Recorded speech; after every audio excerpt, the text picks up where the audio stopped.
फुले विद्यालय सिंदेवाही या ठिकाणी आद्य शिक्षिका स्त्री शिक्षणाच्या प्रणेत्या समस्त स्त्रियांना उजेडाची वाट दाखवणाऱ्या क्रांतीज्योती सावित्रीबाई फुले यांची जयंती मोठ्या उत्साहात साजरी करण्यात आली। कार्यक्रमाच्या अध्यक्षस्थानी फुले सामाजिक आणि सांस्कृतिक शिक्षण मंडळाच्या संचालिका डॉक्टर सारिका ढोले होत्या, तर प्रमुख पाहुणे म्हणून संस्थेचे संचालक पारिजात ढोले, सारस्वत ढोले यांची उपस्थिती होती, तर विद्यालयाचे मुख्याध्यापक दिनकर उईके यांची उपस्थिती होती। सर्वप्रथम सावित्रीबाई फुले यांच्या प्रतिमेचे पूजन करण्यात आले। त्यानंतर विद्यार्थ्यांची भाषणे आणि गीते सादर करण्यात आली।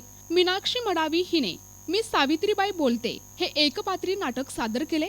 त्यानंतर कार्यक्रमाचे अध्यक्ष विद्यालयाचे मुख्याध्यापक शिक्षक पुंडलिक लोणबले, शिक्षिका सदन पवार यांनी सावित्रीबाई फुले यांच्या कार्याची माहिती दिली। कार्यक्रमानिमित्त रांगोळी स्पर्धा घेण्यात आल्या। कार्यक्रमाचे सूत्रसंचालन उन्नती तोरणकर आणि आभार प्रदर्शन किमया गुरु या विद्यार्थिनीने केले। यावेळी विद्यालयातील सर्व शिक्षक आणि शिक्षकेतर कर्मचारी विद्यार्थी उपस्थित होते।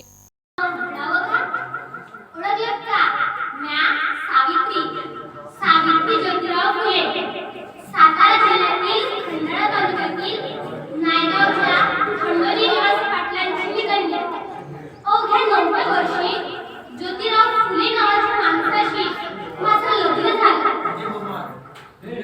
आणि मग हळूहळू मला कळायला लागलं की ज्या असा लई भेदभाव होता, पण या सर्वांवर एकच उपाय होता, ते म्हणजे शिक्षण। शिक्षणाचा ध्यास हा एकच हेतू ज्योतिरावांच्या मनात होता। पण एकदा शिक्षणाचा प्रसार करत असताना फरार नावाच्या ब्रिटिश नागरिकांना म्हणाल्या, मिस्टर फुले, तुम्हाला शिक्षणाचा प्रसार करायचा आहे ना, सर्टिफिकेट मुलांना because women educated the full house educated. पण तुम्ही लोक मात्र भूमिका घराच्या बाहेरच पडले नाही। तिथून आवाज येत नाही।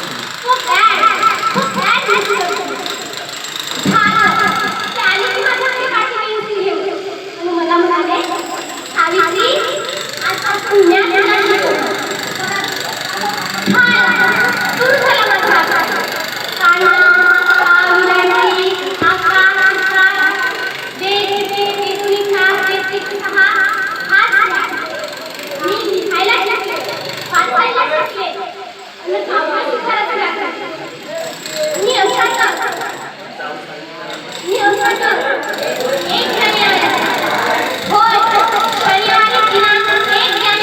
प्रतिनिधी अमान कुरैशी, NTV न्यूज मराठी, सिंदेवाही, चंद्रपूर।